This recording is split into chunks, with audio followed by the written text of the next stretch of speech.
बिस्मिल्लाहिर्रहमानिर्रहीम।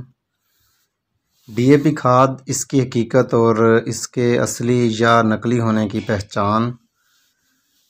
किसान भाइयों, डीएपी से तो तकरीबन ही हमारा हर काश्तकार वाकिफ़ है। ये इस वक्त नाइट्रोजन यानी यूरिया के बाद सबसे ज़्यादा इस्तेमाल होने वाली खाद है और हर किसान ही इसे इस्तेमाल करता है।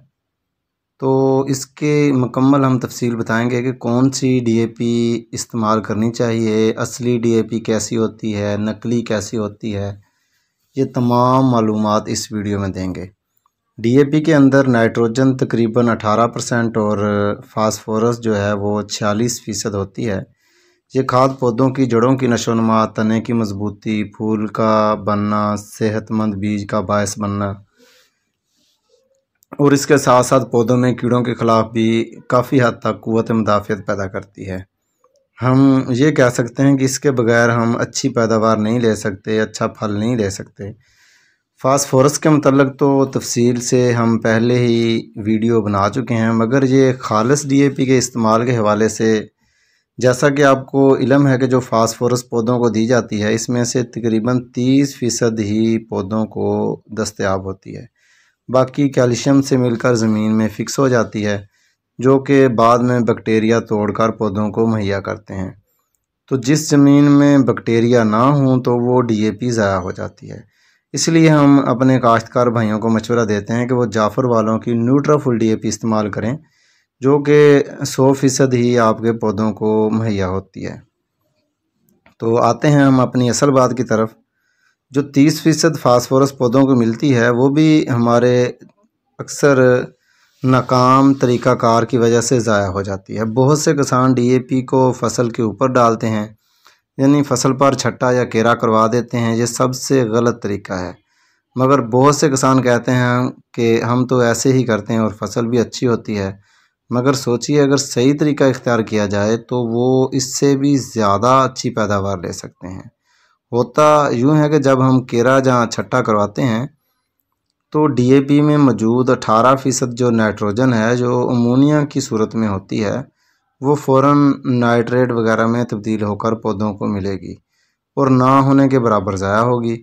और इसकी वजह से आर्जी तौर पर पौधे अच्छी नशोनुमा करते हैं, मगर फास्फोरस सारी ज़मीन के ऊपर रह जाती है।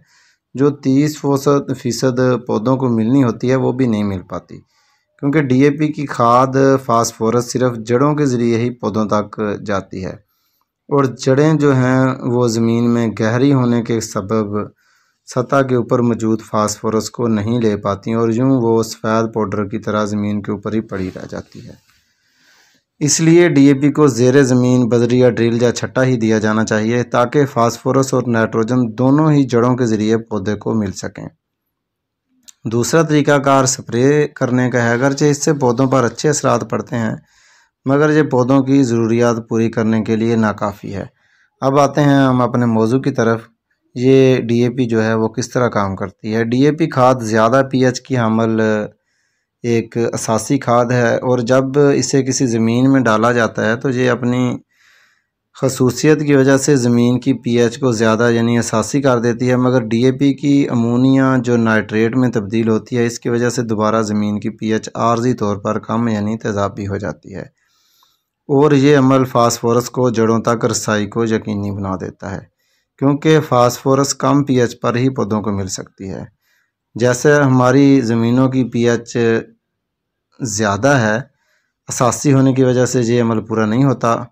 यूँ फास्फोरस पूरी तरह हमारे पौधों को नहीं मिल पाती और ये काफ़ी हद तक ज़ाया हो जाती है। अगरचा कारोबारी मफाद की वजह से कोई भी कंपनी आप किसानों को फास्फोरस की ठीक किस्म के बारे में नहीं बताएगी, जो आपकी ज़मीनों में फ़ास्फोरस की कमी को सही तरीके से पूरा कर सके। तो हम आपको अक्सर अपनी जो वीडियोस बनाते हैं उनके अंदर बताते रहते हैं कि कौन सी डीएपी या कौन सी फास्फोरस आपकी ज़मीनों के लिए बेहतर है, जो ज़ाया नहीं होती और कम खर्च से आपके पौधों को अच्छी फास्फोरस मिल सकती है। तो कोशिश करें हमारी वीडियो को मुकम्मल देखा करें, इससे आपके इल्म में बहुत सारा इजाफ़ा होगा। अब आते हैं असली और नकली डीएपी की शिनाख्त की तरफ। असली डीएपी के जो सबसे बड़ी निशानी है अगर आप किसी खाली बर्तन को आग में गर्म करने के बाद जब डीएपी के जो आपके दाने हैं उनको उस गर्म बर्तन में डालेंगे तो ये फूल कर पिघलना शुरू हो जाते हैं, जबकि नकली खाद जो पत्थर जैसी होती है वो ऐसा नहीं करेगी। दूसरी जो सबसे बड़ी निशानी ये है कि आप डीएपी को पानी में डाल दो, किसी स्टील के बर्तन में धूप में रख दें। 2 दिन बाद आप पानी अलग करके नीचे डीएपी के दानों का मुशाहिदा करेंगे तो ये साबूदाने की तरह फूले हुए होंगे और सफ़ेदी माल होंगे, और हाथ से मलने पर ये आपके हाथों पर गीले आटे की तरह फैल जाएंगे। इसी तरह असली और नकली डीएपी में फ़र्क करने के लिए चूना लेकर पानी में इसका पेस्ट बनाया जाता है। फिर इस पेस्ट को डीएपी के कुछ दानों में अच्छी तरह मसला जाता है और फिर सूंघने पर एक बहुत ही गंदी बदबू का एहसास होता है।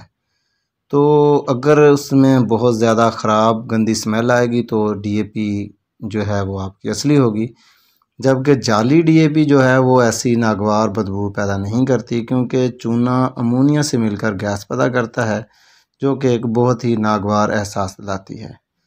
ये जो हमने आपको तरीके बताए हैं ये सब मकामी तौर पर चेक करने के तरीके हैं, और अगर आपको जो हमने तरीके वीडियो में बताए हैं उन तरीक़ों से डीएपी के गलत होने का एहसास हो तो उसका लाजमी लेबॉरेटरी से तजिया करवाएं ताकि आपको मज़ीद तसल्ली हो सके।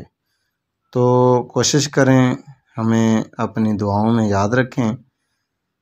अगली वीडियो में हम आपकी ज़मीनों के लिए जो सबसे बेहतरीन फास्फोरस है, जो अच्छी डीएपी है, उसका मुकम्मल ज़िक्र करेंगे, तफसील से बताएंगे कि जिस डीएपी के डालने से हमारे पौधों को ज़्यादा से ज़्यादा फास्फोरस मिल सके। तो खुश रहें और खुशियाँ बांटें।